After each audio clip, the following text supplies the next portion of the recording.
Hello guys, welcome to football দুনিয়াতে ভিডিওতে সবাইকে স্বাগত। তো আজকে ইস্ট বেঙ্গল ডে ছিল, দিনটা খুব ভালোভাবে কেটেছে। যদিও আমি ইস্ট বেঙ্গলের ফাংশনে উপস্থিত থাকতে পারিনি, কিন্তু তা সত্ত্বেও একটা খুব ভালো দিন কেটেছে এবং বেশ কয়েকটা ফুটবল দুনিয়ার দেওয়া আপডেট মিলেছেও আজকের।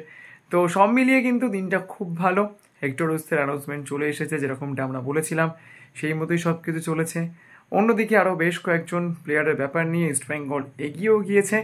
তো সেই সব ব্যাপার নিয়ে কালকের আপডেট আসবে, এবং যেটা সব থেকে গুরুত্বপূর্ণ বিষয় আজকে ইস্ট বেঙ্গল অনুষ্ঠানে পিকে ব্যানার্জি মেমোরিয়াল অ্যাওয়ার্ড পেলেন ইস্ট বেঙ্গল কোচ কার্লোস কোচরাত, এবং সেই অ্যাওয়ার্ড মঞ্চে আমি একটা ক্লিপিংস দেখছিলাম এবং সেইটা দেখে একটা জিনিস মনে হলো তোমাদের সঙ্গে শেয়ার করি।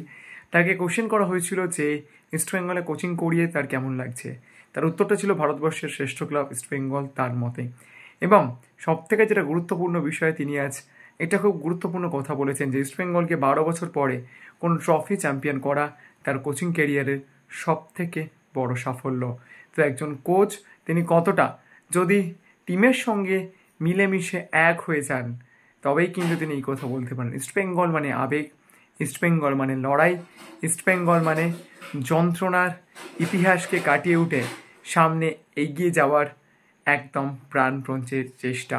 তো সেই ব্যাপারটার সঙ্গে কিন্তু ইস্ট বেঙ্গল কোচ কার্লোস কোচরাত ক্রমশই মানানসই হয়ে উঠেছেন, এবং তিনি কতটা ইস্ট বেঙ্গল সমর্থকদের কাছের মানুষ সেইটাও কিন্তু তিনি আজকে এই অনুষ্ঠান মঞ্চ থেকে বলেছেন। এবং তার সঙ্গে সঙ্গে তিনি আরও একটা কথা বলেছেন যে এই সিজনে তিনি চেষ্টা করবেন ইস্ট বেঙ্গলকে আরও ট্রফি চ্যাম্পিয়ন করানোর, এবং আগের সিজনে ইস্ট বেঙ্গল যে ফুটবল খেলেছিল তার থেকে ইস্ট বেঙ্গল যাতে আরও ভালো ফুটবল খেলতে পারে সেই চেষ্টা কিন্তু তিনি প্রাণপণে করবেন। তো কোচের বক্তব্য থেকে একটা ব্যাপার পরিষ্কার, ইস্ট বেঙ্গল কিন্তু এই সিজনে আরও বড় লক্ষ্য নিয়ে সামনে এগিয়ে যেতে চলেছে। তো ভিডিওটা এই পর্যন্ত ছিল। যদি ভিডিওটা ভালো লাগে তাহলে প্লিজ লাইক করে দিও, মনে করে আমার চ্যানেলকে সাবস্ক্রাইব করতে ভুলো না, কারণ সবসময় এটা বলি তোমরা সাবস্ক্রাইব করলেই আরও ভালো ভিডিও আমার মোটিভেশন পাওয়া যায়। তার সঙ্গে সঙ্গে হোয়াটসঅ্যাপের যে গ্রুপে জয়েন করার ব্যাপারটা সেটা আমি ডেসক্রিপশন বক্সে লিঙ্ক দিয়ে দেবো, সেখান থেকে তোমরা জয়েন করে নিতে পারো। তার সঙ্গে সঙ্গে যে কন্টেস্টটা হয়েছিল তার রেজাল্ট অর্থাৎ গিভ রেজাল্টটা কিন্তু কাল বা পরশু এর মধ্যে চলে আসবে।